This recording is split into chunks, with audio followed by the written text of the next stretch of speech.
for being here. I think you spoke. Thank you for joining. Absolutely. Yep. I think you spoke for a lot of people yesterday. The frustration, the rush to say this vote count absolutely now it's done. There's no evidence. Wrap it up. It's over. But when you consider what was said for years about a duly elected president, the contrast just doesn't add up for people.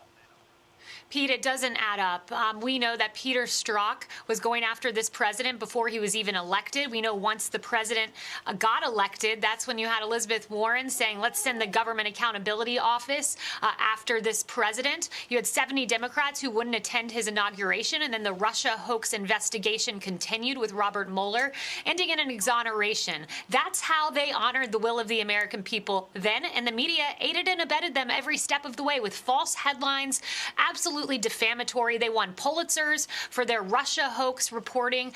It was wrong. It was not an orderly transition that he was given. And now, if voters simply ask questions about a fraudulent mail-in ballot system, we are told that we are crazy and subverting democracy. The hypocrisy is real. How do you get past it, Kayleigh? Because I mean, these reporters were digging into what Carter Page and George Papadopoulos had for lunch, and whether it had Russian dressing on it. That's how obsessed they were with that story.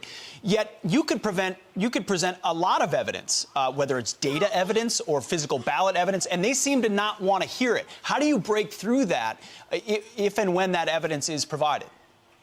Yeah, we break through that by going to the courts. That's why they exist. It's the third branch of government, the justice system. We have 234 pages of affidavits in Michigan of voters in one county saying, this is what I observed. We have voters in Pennsylvania saying, I showed up to vote, was told I couldn't cast my ballot because there is a mail-in ballot that was cast on my behalf that wasn't cast by me. These are real claims. They're systematic claims. And our justice system is where that will play out. And that's something that the media cannot get in the way of. They can try to hide it, but the American people are smart. The 73 million people who showed up to vote for this president, the most ever votes for a sitting president, they have a voice. We will be heard. The Tea Party movement made their voice heard. The Trump movement is now making our voice heard again, and we don't need the media by our side. We can do it without them. Kayleigh, evidence is gathered over time. It's gathered through discovery, and then through that evidence, a court would then decide whether or not to take the case. What is the timeline right now that the campaign is looking at? We heard Sidney Powell and Rudy Giuliani say this is an opening argument.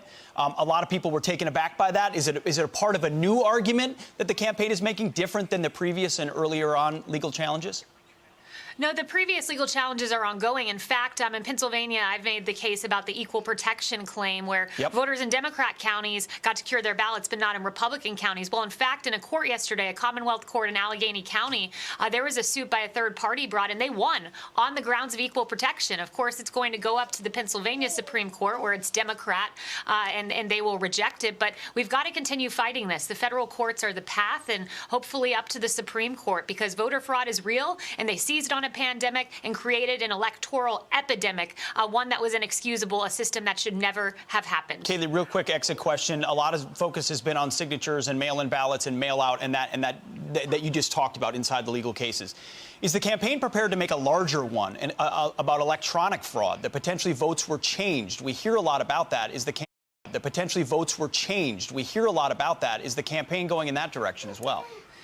Yeah, and we know that Dominion, in that one county, that 7,000 votes were changed, and we're looking into that. So certainly looking at the evidence there, but the equal protection claim is the really strong one and a constitutional one, and I think the winning one at this moment.